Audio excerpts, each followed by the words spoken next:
Railway group D की परीक्षा दे रहे सभी छोटे भाई बहनों का मैं स्वागत करता हूं।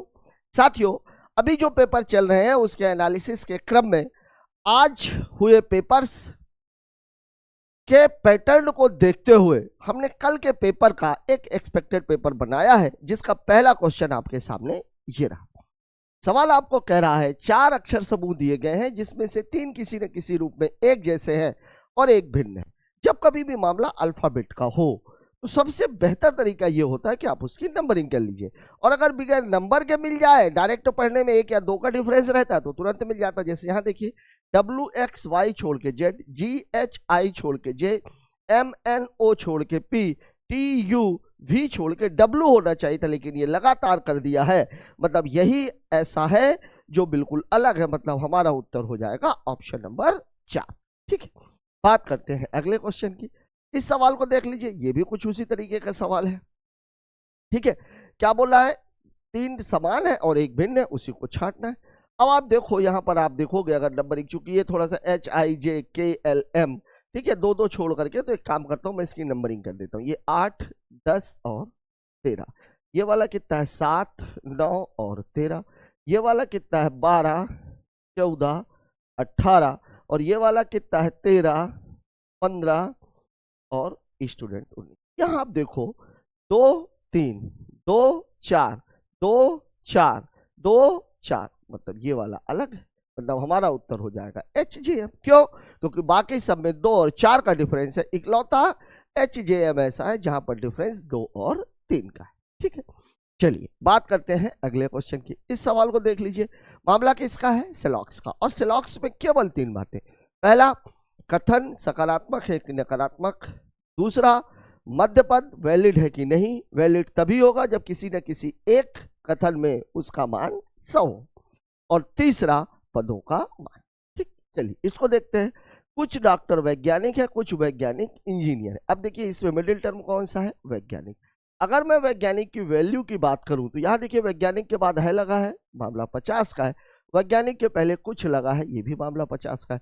अब दोनों में 50 है, मतलब डॉक्टर और इंजीनियर के बीच में कोई रिलेशन नहीं बन सकता है। ठीक है, अब देखते हैं मामला किसके किसके। सभी इंजीनियर डॉक्टर है, इंजीनियर और डॉक्टर के बीच में तो रिलेशन बनेगा ही नहीं, गलत है।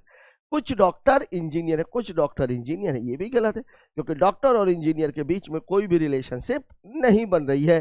क्यों? क्योंकि मध्य पद वैलिड नहीं है। मतलब हमारा उत्तर हो जाएगा ऑप्शन नंबर 2। ना तो निष्कर्ष 1 और ना ही 2, दोनों ही अनुसरण नहीं करते हैं। यह सवाल अगेन किसका है? किसका है सवाल? ये सवाल है किसका? सेलॉक्स का। लेकिन यहाँ 3 पद है, मतलब मध्य पद 2 होंगे, और दोनों ही मध्य पद वैलिड हो तभी निष्कर्ष निकलता है। जैसे यहाँ देख लीजिए, कुछ पेन शार्पनर है, कुछ शार्पनर पेंसिल है। यहाँ पर शार्पनर है, शार्पनर के बाद है लगा हुआ है तो 50, शार्पनर के पहले कुछ लगा हुआ है तो 50। फिर सभी पेंसिल इरेजर है, यहाँ पेंसिल है, पेंसिल के बाद है लगा है तो 50, और पेंसिल के पहले सभी लगा है तो 100। अब यहाँ देखो आप, शार्पनर वैलिड नहीं है लेकिन पेंसिल वैलिड है। मतलब शार्पनर और इरेजर के बीच में तो रिलेशनशिप बन सकता है, लेकिन पेन और इरेजर के बीच में या पेन और पेंसिल के बीच में कोई रिलेशनशिप नहीं बनेगी। ठीक है, अब इरेजर और शार्पनर बिल्कुल बन सकता है क्योंकि पेंसिल वैलिड है। अब देखिए यहाँ इरेजर की वैल्यू कितनी है? 50 है। शार्पनर की भी 50 है, यहाँ भी इरेजर 50 है, शार्पनर 50 है, मतलब ये तो सही है। फिर अगला बोला पेन और इरेजर। पेन और इरेजर बनेगा ही नहीं। क्यों? क्योंकि मिडिल टर्म वैलिड नहीं है, मतलब ये वाला गलत है। मैं ये कह सकता हूं कि केवल निष्कर्ष 1 अनुसरण करता है। उत्तर हो जाएगा ऑप्शन नंबर 2। इस क्वेश्चन को देखिए क्या बोल रहा है। ओह, कंक्लूजन और स्टेटमेंट की बात हो रही है। Statement and argument, sorry conclusion नहीं है, आर्गूमेंट है। सवाल आपको बोल रहा है, क्या शिक्षकों की निगरानी के लिए कक्षा में कैमरे लगाए जाने चाहिए? आजकल आप देख रहे हो हर जगह सीसीटीवी लग रही है, और अभी पुलिस थानों में सीसीटीवी लगने के बहुत पॉजिटिव रिजल्ट देखने के लिए मिले। किसी भी जगह सीसीटीवी लग जाए, यद्यपि ये कहा गया कि भगवान हमें देख रहा है, इंसान भगवान से नहीं डरा क्योंकि उसको तो वो बोल ही चुका है, लेकिन सीसीटीवी से बड़ा डर लगता है। क्यों? क्योंकि वो एविडेंस बन जाता है। अब अगर शिक्षकों की निगरानी के लिए कक्षा में कैमरा लगाया जाएगा तो निश्चित तौर पर, चूंकि गोपनीयता वाली बात जो ये बोला नहीं, ये गोपनीयता को उल्लंघन करेगा। भाई शिक्षकों के उसमें क्लास में तो कोई गोपनीयता होती ही नहीं, तो ये तर्क तो निकलेगा ही नहीं, सीधी सी बात है। हाँ, इससे शिक्षक अधिक जवाबदेह बनेंगे, बिल्कुल बनेंगे। ठीक है ना, मतलब ये कहा जा सकता है कि तर्क 2 प्रभावशाली है, तर्क 1 प्रभावशाली नहीं है। क्यों? क्योंकि क्लास में कोई भी गोपनीयता नहीं रहती है। इस सवाल को देख लीजिए, मामला किसका है ये जो मामला है ये मामला है नंबर सीरीज का। अब नंबर सीरीज का जो मामला है पूरी सीरीज नहीं है एक्चुअली में, ठीक है। यहाँ इन दोनों के बीच में जो रिलेशन है वैसा ही रिलेशन आपको इधर बनाना। अब देखिए 352 है और ये 88 है, ऐसा तो नहीं कि ये कट रहा हो, क्योंकि प्लस माइनस का तो दिख नहीं रहा, डिफरेंस थोड़ा ज्यादा ही है। 2 से काटेंगे तो 150, अच्छा 4 से काटेंगे तो 4 8 32, देखिए ये बटे 4 है। 352 में 4 का भाग देंगे, 4 8 जा 32, 4 8 जा 32, 88 आ जाएगा। बस यही काम आप यहाँ पे कर दीजिए। 800 में 4 का भाग देंगे 200 और 60 में 4 का भाग देंगे 15, मतलब हमारा उत्तर हो जाएगा ऑप्शन नंबर 4, 215। ठीक है, बात करते हैं अगले क्वेश्चन। इस सवाल को देख लीजिए, अगेन स्टेटमेंट एजम्पशंस का मामला है। सरकार एक बच्चे की नीति अपनाने पर विचार कर रही है। ठीक है, जनसंख्या विस्फोट है हिंदुस्तान में, चाइना ने भी ऐसे ही कंट्रोल किया। अभी आप देखो हम चाइना से भी आगे निकल गए। ठीक है, तो एक बच्चे की नीति से क्या होगा, जनसंख्या विस्फोट से निपटने में। ये देखो सरकार चुनाव का इससे कोई लेना देना ही नहीं है, कोई मतलब नहीं। सरकार जनसंख्या विस्फोट से निपटने के लिए योजना बना रही है, बिल्कुल सही बात। ठीक है, मतलब कौन सा निकल रहा है, केवल धारणा 2। ठीक है, बात कर लेते हैं अगले क्वेश्चन की। चलिए इस सवाल में देखिए, अगेन मामला किसका है, ये अल्फाबेट्स का। और अल्फाबेट्स में सबसे बेहतर तरीका क्या है, नंबरिंग करना। और नंबरिंग में भी स्पेशली आपको ये ध्यान रखना कि अगर अगल बगल के हैं और पढ़ के निकल सकते हैं तो वेल एंड गुड। देखिए TU, TU, टी के बाद यू आता है तो एस के बाद टी आएगा, टी तो सभी में दिया हुआ है। RS तो पी आना चाहिए, ये आपका उत्तर हो जाएगा। क्यों हमने टिक कर दिया, क्योंकि बाकी किसी में तो पी है ही नहीं। ठीक है, बात कर लेते हैं अगले क्वेश्चन की। इसको देख लीजिए, मामला किसका है, डायरेक्शन एंड डिस्टेंस का। डायरेक्शन एंड डिस्टेंस में मैं आपको बार बार ये बात बता रहा हूं कि आपको लाइन खींचने की आवश्यकता नहीं है। केवल आपको एक बात याद रखनी है कि आपको जब भी मुड़ना है ऐसे मुड़ना है, ऐसे मुड़ना है। ये है मामला। राइट जब मुड़ेंगे तो ऐसे, और जब लेफ्ट मुड़ेंगे तो ऐसे। एक बात और, जब दूरी की कैलकुलेशन की बात आती है तो अगर दिशाएं समान है तो दूरियां जुड़ती हैं, और अगर दिशाएं विपरीत हैं तो दूरियां घटती हैं। अब यहां देखते हैं सवाल क्या बोल रहा है। सवाल बोल रहा है राम बिंदु ए से शुरू करता है, पूर्व की ओर 3 किलोमीटर गाड़ी चलाता है। ठीक है भाई, ईस्ट में गया वो कितना, 3 किलोमीटर। फिर वह बाएं मुड़ता है 5 किलोमीटर, ईस्ट से बाएं मुड़ेगा तो नॉर्थ पहुंच जाएगा, नॉर्थ पहुंचेगा और कितना चला रहा है ये, 5 किलोमीटर। फिर वह बाएं मुड़ता है, अब नॉर्थ से, यहां से तो है नहीं, तो नॉर्थ से बाएं मुड़ेगा तो कहां पहुंच जाएगा, वेस्ट में, और 20 किलोमीटर चला रहा है, नहीं सॉरी 16 किलोमीटर चला रहा है। 3 5 के बाद 16। फिर वह बाएं मुड़ता है, वेस्ट से बाएं मुड़ेगा तो कहां पहुंच जाएगा, साउथ में, और कितना चला रहा है ये, 20 किलोमीटर। अंतिम बार बाएं मुड़ता है साउथ से, फिर बाएं मुड़ेगा तो कहां पहुंच जाएगा, ईस्ट में, और कितना चला रहा है, 13 किलोमीटर। और बिंदु पी पर रुकता है। ए से शुरू हुआ था और पी पर भी जाकर के रुक गया है। अब उसे बिंदु ए तक पहुंचने के लिए मतलब अपोजिट जाना है। अपोजिट जाने में एक बात ध्यान रखिएगा, जो भी उत्तर आएगा तो दूरी तो वही रहेगी लेकिन दिशा उल्टी हो जाएगी। ठीक है ना, क्यों, क्योंकि हम जो भी निकालते हैं वो ए से पी तक के लिए निकालते हैं, लेकिन सवाल में वो पी से पी को ए तक पहुंचाना चाह रहा, अपोजिट कर रहा, तो अपोजिट कर रहा तो आपको दिशा भी अपोजिट करनी पड़ेगी। अब देखते हैं समान कौन कौन सा, देखिए ईस्ट वेस्ट ईस्ट, ये देखिए ईस्ट और ईस्ट समान है, वेस्ट इसका अपोजिट। देखिए 3 और 3 13, कितना हो गया 16, और ये 16, मतलब ये तो कैंसिल ही हो जाएगा। ठीक है, नॉर्थ और साउथ ये दोनों अपोजिट है, तो 20 में से 5 जाएगा तो कितना बचेगा, 15। बड़ा वाला ये है, मतलब जब ए से पी तक जाना होगा तो उसे साउथ में 15 किलोमीटर जाना है, लेकिन आपको तो वो ए तक पहुंचाना चाह रहा है तो उल्टा कर दीजिए, नॉर्थ 15। यही आपके सवाल का जवाब है, 15 किलोमीटर। उत्तर कहां दिया हुआ है, ऑप्शन नंबर 2 में। ठीक है, चलिए बात करते हैं अगले क्वेश्चन की। इस सवाल को देख लीजिए फिर से, अगेन मामला किसका है, अगेन ये मामला किसका है, अल्फाबेट का। नंबरिंग देखिए, MNO लगातार है, RST लगातार है, GHI लगातार। लेकिन अब M से R कितना है, ये M का नंबर कितना होता है 13, और R का नंबर कितना होता है 18, इसका नंबर है 7, यहाँ 5 का डिफरेंस है तो यहाँ पे आ जाएगा 12। लगातार है तो 12 13 और 14। ठीक है, 12 13 और 14, LM और N, उत्तर हो जाएगा ऑप्शन नंबर 2। ठीक है, चलिए बात करते हैं अगले क्वेश्चन की। इस सवाल को देख लेते हैं। सवाल आपको बोला दी गई श्रृंखला में प्रश्न चिन्ह की अगला वाला निकालना है। ठीक है, देखिए जब कभी भी ऐसा सवाल आता है तो आपको करना क्या, देखिए H का नंबर है 8, I का नंबर कितना है 9, फिर कितना है 10, तो तो अब कितना आ जाएगा 11, 11 का मतलब होता है के, ये उत्तर हो जाएगा। यही तो सवाल है। देखिए GHIJ और अगला नंबर क्या आ जाएगा के और किसी में दिया ही नहीं, हमें बाकी लगाने की आवश्यकता नहीं है। चलिए इसको देख लेते हैं। यहां पर क्या है मामला, अल्फाबेट्स भी है और अल्फाबेट्स के साथ ही साथ नंबर भी है, तो आपको नंबर का भी सीरीज निकालना पड़ेगा और अल्फाबेट की तो निकालनी ही निकालनी। तो अब आप देखिए HFDB, देखिए HF 8 6 4 2, अब 2 को आप 28 से, चूंकि 2 के बाद 2 घटाओगे तो 0 आ जाएगा, तो 28 में 2 घटाएंगे तो कितना आ जाएगा 26, और 26 किसका नंबर होता है जेड का, केवल एक में। ये आपके सवाल का जवाब हो गया। यहां भी आप देखिए 5 3 8 3 11 3 14 14 3 17 17 आया हुआ है, उससे भी पकड़ते तो उत्तर आपको मिल गया होता। ठीक है, चलिए बात कर लेते हैं अगले क्वेश्चन की। ये देखिए सवाल में एक फिगर दिया गया है और इस फिगर में सामान्य तौर पर आपसे ये पूछा जाता है कि कौन कौन सा किसको रिप्रेजेंट कर रहा है। जैसे आप देखो सवाल में आपको कह रहा है त्रिभुज व्यवसायी है, मतलब इसकी बात हो रही है तो ये व्यवसायी की बात हो रही है, ठीक है ना। आयत पेशेवर का प्रतिनिधित्व करता है, ये किसके लिए है, पेशेवर के लिए। वृत्त और बना हुआ है, वृत्त प्रतिभावान का प्रतिनिधित्व करता है, प्रतिभावान का। अब आपको बोला कितने व्यवसायी केवल पेशेवर हैं, व्यवसायी मतलब त्रिभुज, पेशेवर मतलब चतुर्भुज, त्रिभुज और चतुर्भुज के बीच का कॉमन निकालना है। अब आप देखो त्रिभुज ये तो सब वृत्त के साथ चला गया, ये अकेला त्रिभुज के साथ है, त्रिभुज और आयत के बीच में केवल ये कॉमन है, मतलब उत्तर कितना हो जाएगा ऑप्शन नंबर 4 3 0।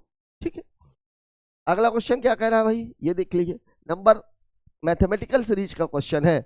अब इसमें आपको करना क्या होता है, नंबर जो आपके चिन्हों का प्रयोग किया गया है उन चिन्हों को वो दूसरे चिन्हों से प्रतिस्थापित कराता है। ठीक है, जैसे देखिए 30 के बाद लगा हुआ है माइनस, माइनस को किससे रिप्रेजेंट करा रहा है, भाग से, भाग से।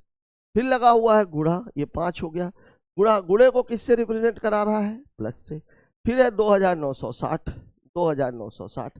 फिर क्या लगा हुआ है धन, धन को क्या बोल रहा है, घटाना, मतलब माइनस 74। फिर क्या लगा हुआ है भाग, और भाग को वो क्या बोल रहा है, ये कहानी है। तो सबसे पहले तो ये भाग और गुणे ही हल होने वाले हैं। तो देख लीजिए 5 छक्का 30 प्लस 2960 और माइनस 4 4 जा 16, 4 7 जा 28 और 1 129। ठीक है, यही तो कहानी। अब अगर इसको देख ले और इसको देख ले, क्या कुछ है, दे देंगे 290 290 10 2970 2670 के आसपास आना चाहिए, ये उत्तर हो जाएगा। कैसे, देखिए मैं आपको ये बोल रहा हूँ, घटा ही लेते हैं। देखो आप 2966 माइनस 296, देखिए 6 में से 6 जाएगा 0, 16 में से 9 चला जाएगा 7, अब 28 में से 2 चला जाएगा तो 26। डायरेक्ट मैंने क्यों लिखा था, देखिए मैं क्या बोल रहा था कि इस 6 को 6 से दे दो 290 बचेगा। अब 290 को 300 बनाने के लिए 10 की जरूरत यहाँ, 10 की जरूरत यहाँ, तो 2970 में से 300 हटाएंगे तो 2670 आपका बच जाता। ठीक है, बगैर कलम चलाए भी आप इसे हल कर सकते थे। ठीक है, हल कर सकते थे इन द सेंस गुणा भाग कर सकते थे। यहाँ पर भी कहानी वही है, मैथमेटिकल सीरीज का ही क्वेश्चन है। ठीक है, लेकिन यहाँ पर जो है अल्फाबेट्स को चिन्हों से बदला गया है। देखिए 37 है, बी का अर्थ क्या है, प्लस, कितना आ गया 16। फिर क्या है ए का अर्थ है गुणा, गुणा की बात कितना है 3। फिर जी का अर्थ है माइनस 88। फिर है एफ का अर्थ है भाग, ये कितना है 8। ठीक है, सबसे पहले तो यही कहानी हल होनी है। इसको करेंगे तो 11, इसको करेंगे तो 48 माइनस 11 और ये कितना है 37 प्लस। ठीक है, किसी भी एक को घटा दीजिए, तो ये घटाएंगे 8 में से 1 गया 7, 4 में से 1 गया 3, 37 का डबल करोगे कितना आ जाएगा 74। कहाँ दिया हुआ है, ऑप्शन नंबर ए। लग गया सवाल, ठीक है ना। तो सवालों में ऐसा कुछ है नहीं जो आपको ज्यादा परेशान करने वाला हो। चलिए इस सवाल को देख लेते हैं। फिर से मामला किसका, डायरेक्शन एंड डिस्टेंस का। डायरेक्शन एंड डिस्टेंस में हमारा तरीका लाइन खींचने वाला तो है नहीं भाई, ये कर दिया हमने। ठीक है ना, ये काहे के लिए है, राइट के लिए, और ये काहे के लिए है, लेफ्ट के लिए। समान दिशा की दूरियां जुड़ेंगी, विपरीत दिशा की दूरियां घटेंगी। कौन बिंदुओं से चलना शुरू करता है, पश्चिम में 30 मीटर जाता है, पश्चिम में जा रहा है 30। फिर वह बाएं मुड़ेगा, बाएं मुड़ेगा तो कहां पहुंच जाएगा, साउथ, और कितना जाता है 15 मीटर। फिर बाएं मुड़ता है, साउथ से बाएं मुड़ेगा तो कहां पहुंच जाएगा, ईस्ट, कितना जाता है 10 मीटर। अंत में फिर बाएं मुड़ेगा, बाएं मुड़ेगा तो कहाँ पहुंच जाएगा, नॉर्थ, और कितना जाता है 15 मीटर। ठीक है, अब वह प्रारंभिक बिंदु से कितनी दूर और किस दिशा में है। ठीक है, मतलब प्रारंभिक से कुछ बदलने की जरूरत नहीं। देखिए नॉर्थ और साउथ 15-15 है, कैंसिल। वेस्ट से ये घटेगा, ईस्ट, चूंकि ईस्ट और वेस्ट अपोजिट होते, 30 में से 20 घट जाएगा, 30 में से 10 घटेगा तो कितना आ जाएगा 20, मतलब पश्चिम 20 मीटर। पश्चिम 20 मीटर कहाँ दिया हुआ है, ऑप्शन नंबर ए में। लग गया सवाल। ठीक है, इस सवाल को देखिए, पिंटो अपने घर से 12 मीटर दक्षिण जाता है। फिर से कहानी वही है, डायरेक्शन एंड डिस्टेंस की। तीसरा क्वेश्चन आ गया, ये क्या बात है, ये हो गया राइट का और ये हो गया लेफ्ट का। देखिए पिंटो अपने घर से 12 किलोमीटर दक्षिण जाता है। दक्षिण में कितना गया वो 12 किलोमीटर। पूर्व की ओर मुड़ करके कितना जा रहा है 8 किलोमीटर। फिर उत्तर की ओर कितना जा रहा है 6 किलोमीटर। और फिर पश्चिम की ओर कितना जा रहा है 13 किलोमीटर। अपने घर से किस दिशा में है, घर से। देखिए यहां पर अगर आपसे सिंपली ये पूछा होता कि अब वह किस दिशा में है, उत्तर सीधा आ जाता वेस्ट। ठीक है, लेकिन वो पूछ रहा अपने घर से किस दिशा में है, तो यहाँ पे आपको दूरी भी कैलकुलेट करनी है। ठीक है, यहाँ आप देखो ईस्ट 8 वेस्ट, नॉर्थ और साउथ, 12 8 6 और 13। देखिए साउथ और नॉर्थ 12 में से 6 घटेगा तो 6 आ जाएगा। ईस्ट और वेस्ट 13 में से 8 घटेगा तो 5 आ जाएगा। ठीक है, तो दिशा कौन सी हो जाएगी, साउथ वेस्ट। साउथ वेस्ट ये है आपकी कहानी। अगर दूरी भी पूछा होता तो फिर 6 और 5 का 36 और 5 41 20 61, रूट 61 आ जाता। क्या है दोनों में कॉमन तो कुछ है नहीं, तो आपको क्या लगाना पड़ता पाइथागोरस, क्योंकि जहां ना समान दिशा हो ना विपरीत दिशा हो तो फिर पाइथागोरस प्रमेय का इस्तेमाल होगा। इस सवाल में क्या कह रहा है, सवाल नंबर सीरीज का है। नंबर सीरीज में 18 से स्टार्ट हुआ 68 तक गया है, मतलब 100% मामला जोड़ने घटाने का है। जोड़ घटा लीजिए, पहला डाटा है 18, फिर है 23, फिर है 33, 48, 68।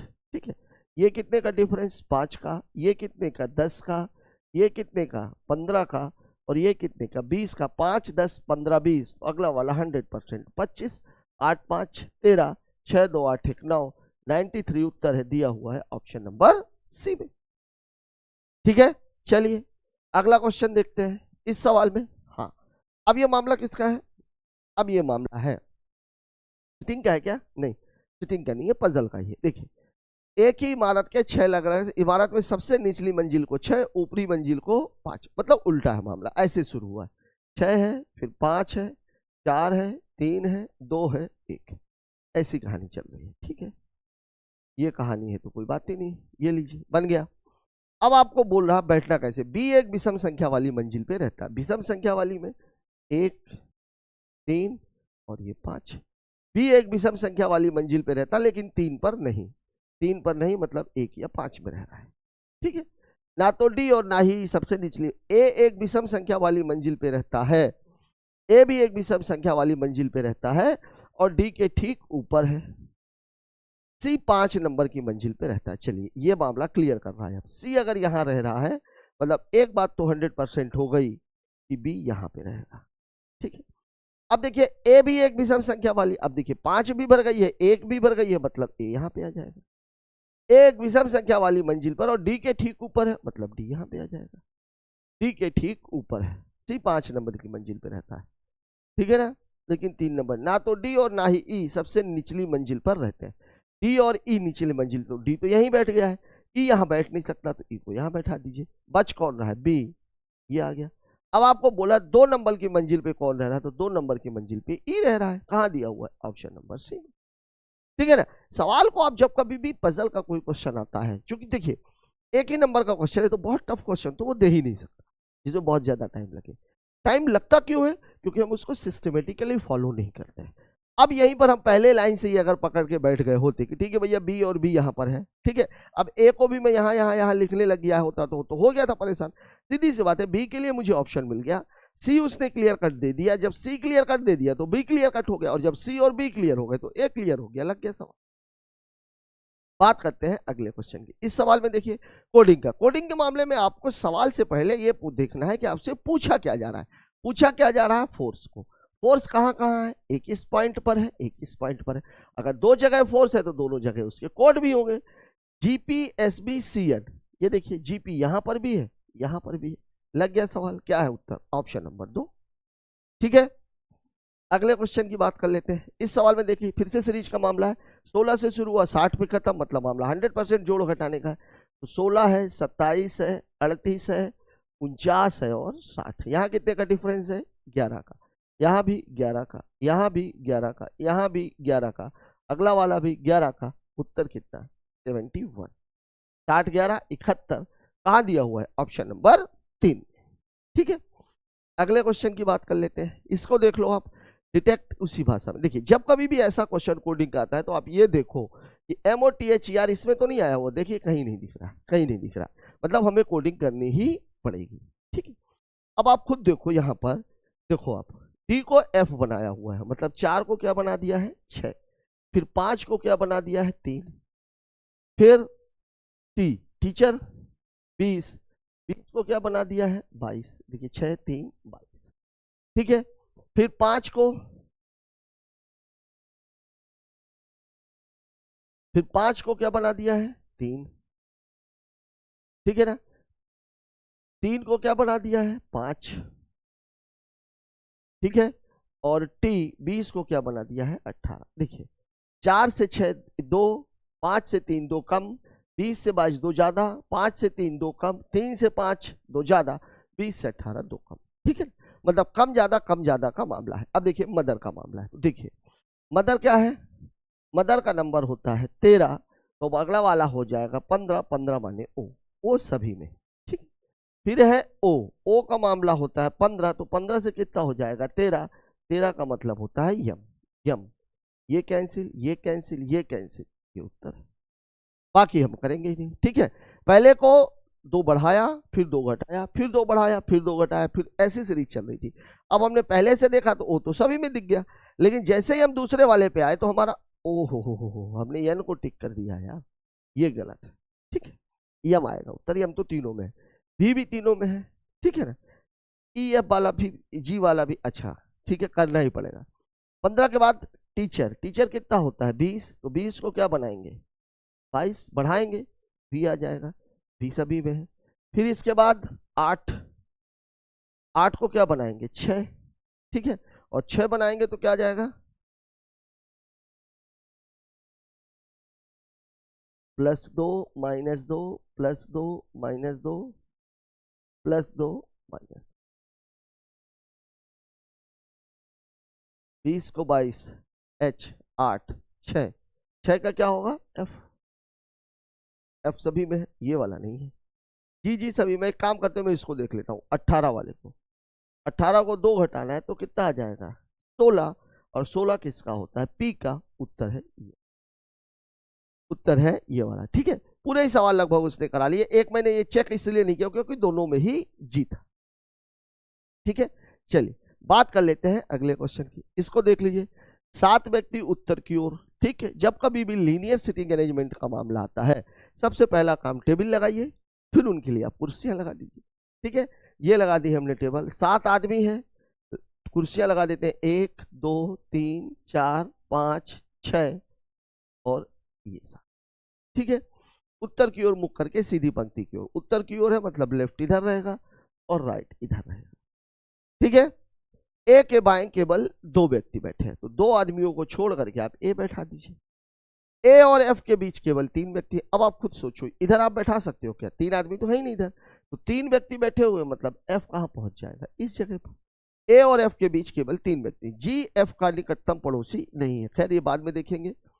जी सी के दाएं से दूसरे स्थान पर है, जी सी के दाएं से दूसरे स्थान पर है। बी डी के ठीक दाएं बैठा है, बी डी के ठीक दाएं बैठा है। इतनी कहानी। अब अगर मान लीजिए मैं बी डी को यहां बैठा दूं तो सी जी के लिए तो फिर जगह ही नहीं बचेगी, जबकि कहानी क्या है? सी एक छोड़ के जी, सी एक छोड़ के जी, ये बैठा सकता हूं, तो जी और एफ एक साथ हो जाएंगे, ये नहीं होना चाहिए। डीबी को अगर मैं इधर बैठाऊं, कहानी अब ये बनेगी, सी एक छोड़ के जी, डी और ये। अब हो गया जी और एफ एक साथ नहीं। ठीक है, अब आपसे क्या पूछ रहा है? छूट कौन गया? ए छूटा हुआ है, ए को यहां ले लेते हैं। आपसे क्यों पूछा? वो पंक्ति के अंतिम बाएं छोर पर दिख रहा है मुझे कौन बैठा हुआ है? ए बैठा हुआ है। दाएं छोर पे कौन बैठा हुआ है? एफ बैठा हुआ है। इसको देख लीजिए, इसी कूट भाषा में देखिए, मामला क्या है देखिए, डब्लू का नंबर होता है 23 और 23 को बना दिया है 25। एच का नंबर होता है 8, 8 को बना दिया है 10, ये और ये हो गया। ए का नंबर होता है 1, 1 को बना दिया है 3, ये हो गया। एल का नंबर होता है 12, 12 को बना दिया है 14, ये हो गया। ई का नंबर होता है 5, 5 को बना दिया है 7, 2 2 बढ़ाया हुआ है, ठीक है। अब यहां आप देखो shark, S H, S H, student 19, 19 को क्या बनाएगा 21, ये वाला तो कैंसिल हो गया। 21, 10, 31, ये वाला मामला गड़बड़ है, ठीक है। यहाँ देखिए 31 है, यहाँ 32 है, इन दोनों से हमें उत्तर मिल जाएगा। अगला वाला है एच, 8, 8 का 10, ठीक है। ए का होता है 1, 1 से क्या हो जाएगा 3, आर 18, 18 का क्या हो जाएगा 20, ये बन गया सवाल, ठीक है ना। 21 0 3 20, 21 0 मतलब 21 10 3 20, 21 10 3 10 है यहाँ पर, ये आपके साथ, ठीक है। तो इसमें कुछ नहीं था, क्या किया हुआ था, अल्फाबेट्स को उसने नंबर से रिप्रेजेंट किया, लेकिन जो उस अल्फाबेट का नंबर है उससे 2 बढ़ाकर, ठीक है। इस सवाल को देखिए जरा क्या कह रहा है। 7 मित्र एच जे के एल एम एन और ओ वृत्ताकार मेज के चारों ओर बैठते हैं, ठीक है। किधर बैठे हैं ये नहीं दिया हुआ, जबकि इसमें ये देना चाहिए था कि केंद्र की ओर है कि केंद्र से बाहर की ओर। सबसे पहले मैं केंद्र की ओर करके लगाता हूं। 7 है तो 2, 4, 6 और 7, ये बात ध्यान में रखनी, सवाल आपको हमेशा यहीं से स्टार्ट करना है। मैं सबको केंद्र की ओर मान रहा हूं तो लेफ्ट यहां आ जाएगा और राइट यहां आ जाएगा, ठीक है। क्या बोला, एन जे और के ठीक बीच एम ओ के निकटतम दाएं बैठा है, एम ओ के निकटतम दाएं बैठा है, ठीक है। एन एम के बाएं दूसरा है, एन एम के बाएं दूसरे स्थान पर है, 1 2 यहां पे एन आ जाएगा।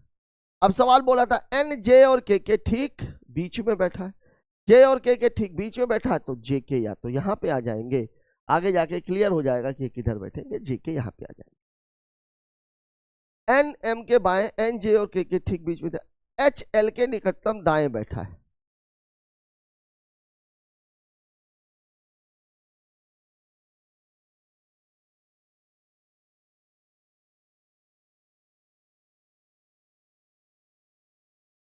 जे और के तो क्लियर ही नहीं हो रहे हैं। सवाल में क्या बोल रहा है, एच एल के निकटतम दाएं बैठा है, दाएं बैठा है, एच तो बाएं हो गया, एच एल के निकटतम दाएं बैठा है। जे और के क्लियर नहीं हो रहे, शायद इसका सवाल से लेना देना नहीं होगा। ओ के निकटतम दाएं कौन बैठा है, तो ओ के निकटतम दाएं कौन बैठा हुआ है, एल, कहां दिया हुआ है, ऑप्शन नंबर 2, ठीक है। अगले क्वेश्चन की बात कर लेते हैं, इसको देख लीजिए, गोलाकार केंद्र की ओर, ये भी वही मामला है, 7 ही है, 3 3 6, 6 है तो 2 4, अब 6 वाला ऐसे बनाते हैं क्योंकि हमें ये लाइन तो चाहिए होती है। ये काहे के लिए है, लेफ्ट के लिए, और ये काहे के लिए है, राइट के लिए। फिर सवाल में क्या कह रहा है, एम ओ के ठीक बाईं ओर और के ठीक दाईं ओर बैठा है, एम ओ के यम ओ के ठीक बाईं ओर और के ठीक दाईं ओर, दाईं ओर ऐसा रहेगा तो के ठीक दाईं ओर ऐसा बन जाएगा। के एन के दाईं ओर बैठा, कहां बैठा पता नहीं, एल एन के ठीक बाईं ओर बैठा है, पी एल और ओ के बीच में बैठा है, पी एल और ओ के बीच में बैठा है, ठीक है। एल एन के तीन तीन 6 ही तो है,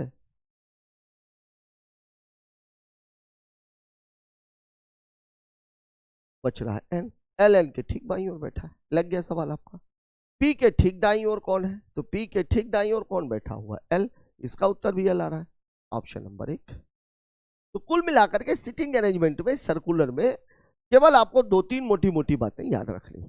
पहला, जितने लोगों को बैठाना है उतनी आप लाइनें खींच लीजिए, शुरुआत हमेशा नीचे वाले से। इससे ही शुरुआत क्यों करते हैं, क्योंकि हमारा लेफ्ट सवाल का लेफ्ट, हमारा राइट सवाल का राइट। कब, अगर सभी केंद्र की ओर बैठे हुए हैं, ज्यादातर सवाल यहीं से पूछ, हाँ अब केंद्र से दूसरी ओर, जैसे कल आपने एक सवाल देखा था, तब ये लेफ्ट और राइट क्या हो जाता है, आपस में बदल जाता है। चलिए इस सवाल को देख लेते हैं। 7 लड़कियां उत्तर की ओर, ठीक है, सिटिंग अरेंजमेंट लीनियर।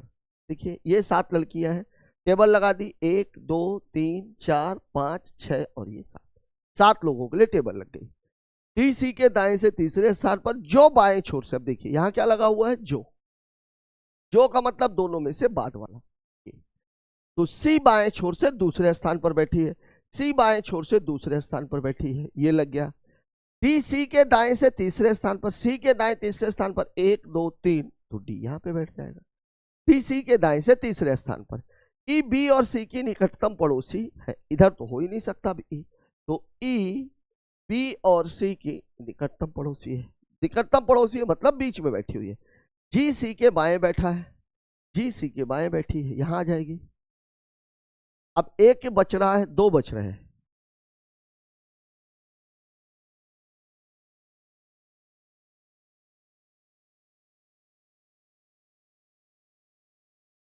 डीसी के दाएं से दूसरे स्थान पर है, जो बाएं छोर से दूसरे स्थान पर बैठी है, ठीक है। सी हो गया, डी हो गया, बैठ गया। ई बी और सी की निकटतम पड़ोसी, ई बी और सी की निकटतम पड़ोसी है। जी सी के बाएं बैठी है, हो गया। 2 2 4 3 3 6, एक 7 ही लड़कियां हैं, 3 3 6 और एक 7, 2 जगह छूट रही है। बच कौन कौन गया है, एफ बचा हुआ है, और कौन बचा हुआ है, ए बचा हुआ है। ए और एफ छूट गए हैं, कहीं जानकारी नहीं दी गई है। अच्छा ये दिया गया है, ए दाएं छोर से दूसरे स्थान पर, यहां पर है ए दाएं छोर से दूसरे स्थान पर, बचा कौन है, एफ। लग गया सवाल, कौन सा कथन सही है, ठीक है।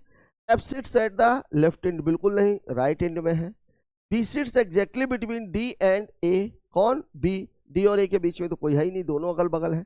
F sits at the right and, ये सवाल आपका सही है, ठीक है। लग गया क्वेश्चन। ये वाला थोड़ा सा समझ में देर से आया, देर से क्या आया मतलब पढ़े ही अपन देर पाए। इस सवाल को देख लीजिए क्या कह रहा है सवाल में कोडिंग दी गई है, लेकिन यहां पर जो कोडिंग है, कोडिंग तो ठीक है, लेकिन साथ ही साथ कुछ शर्तें दी गई। तो आपको जो भी लगाना है, सबसे पहले आप शर्तों पे देखिए कि किस शर्त में हमारा क्वेश्चन फिट हो रहा है। देखिए हमारा क्वेश्चन है ये वाला, ये क्वेश्चन है। अब आपको बोला है पहला तत्व एक संख्या है और अंतिम तत्व एक प्रतीक है, तो इन दोनों के कूटों को आपस में बदल दिया जाए। तो 2 और ये स्लैश, अब 2 का क्या है, y, और स्लैश का क्या है, w, मतलब w शुरू में y लास्ट में, w शुरू में y लास्ट में। लग गया सवाल। बाकी हमें कुछ भी करने की जरूरत नहीं है, क्योंकि ये इसी में फिट हो गया, ठीक है। दूसरा तीसरा में पढ़ने की जरूरत नहीं पड़ी, क्योंकि हमें हमारा उत्तर मिल चुका है। साथियों, इस क्वेश्चन के साथ ही हमारा आज का ये पेपर खत्म होता है। आज का जो एनालिसिस था आज के पेपरों का, निश्चित तौर पर कल होने वाले जो पेपर्स हैं उसमें आपको इसका भरपूर फायदा मिलने वाला है। और कल बस नहीं बल्कि आगे के, क्योंकि जो रेलवे का जो पैटर्न है वो आप एनटीपीसी देखिए, चाहे एनटीपीसी अंडर ग्रेजुएट लेवल देखिए, चाहे ग्रुप डी देखिए, सभी में पैटर्न बिल्कुल एक जैसा ही चल रहा है। हमारा ये प्रयास आपको कैसा लग रहा है और कितना फायदेमंद साबित हो रहा है, कमेंट बॉक्स में जरूर बताएं। मिलते हैं कल के पेपर्स के एनालिसिस के साथ, तब तक के लिए जय हिंद।